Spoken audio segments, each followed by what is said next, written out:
Chapter 41 Ghetto Jesus Jr. and the Spirit of Redemption. In a small city named Rome, Georgia, a place that reminded Rocky of biblical Rome, he was beginning to understand the gravity of his existence and purpose. The streets were rough and the air was thick with the smell of poverty and despair. Yet, in the midst of it all, there was an undeniable sense of divine presence, an unexplainable connection that seemed to follow him wherever he went. It was here, in this forgotten corner of the world, that Rocky first encountered the spirit of Ghetto Jesus Jr., the embodiment of Christ's love for the lost, the oppressed, and the forsaken.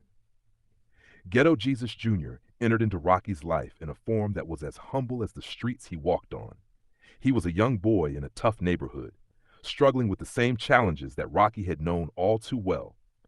But through his experiences, Ghetto Jesus Jr. showed Rocky the deeper meaning of God's love and the purpose behind his struggles. Rocky, at the age of 10, had been without parents, a feeling that haunted him deeply. In his loneliness, he often spent time observing other families, longing for the connection he lacked. He found himself in and out of juvenile detention and group homes, always searching for a sense of belonging, a place where he could finally feel like he mattered. But it was there, in the group home, that Ghetto Jesus began to guide him.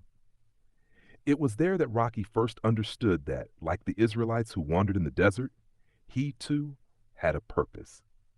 As Rocky prayed for knowledge, just as King Solomon had once prayed, he asked for wisdom to understand the deeper truths of life, especially the truths that seemed to elude him. He didn't know it yet, but God was preparing him for something far greater than he could have ever imagined. His prayers, simple and earnest, began to draw him closer to the divine understanding that Christ was not just a distant figure from the past, but a living presence here and now, guiding him through each challenge. The Father's lineage, tracing our roots. Ghetto Jesus, speaking through the Spirit, explained that tracing our spiritual lineage to our Father in heaven is the key to understanding who we are and where we come from. Just as you can understand your earthly parents, God too is a father to you, though distant in the sense that he is above all, Ghetto Jesus taught. The names you call God today, like Elohim, Jehovah, Yahweh, and others, are simply reflections of the Father's presence.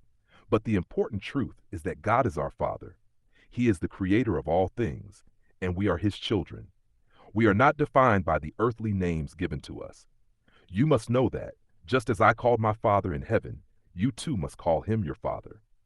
This revelation became clearer to Rocky as he meditated on the spiritual significance of this relationship. Just like the generations of people in the Bible, Rocky saw himself as part of a grand family tree, rooted in the Garden of Life, where the Tree of Life had once stood. This tree was not just a symbol, but a living connection to the divine. It was a reminder that the Creator, like a good father, watches over his children, guiding them through all struggles and bringing them back when they stray.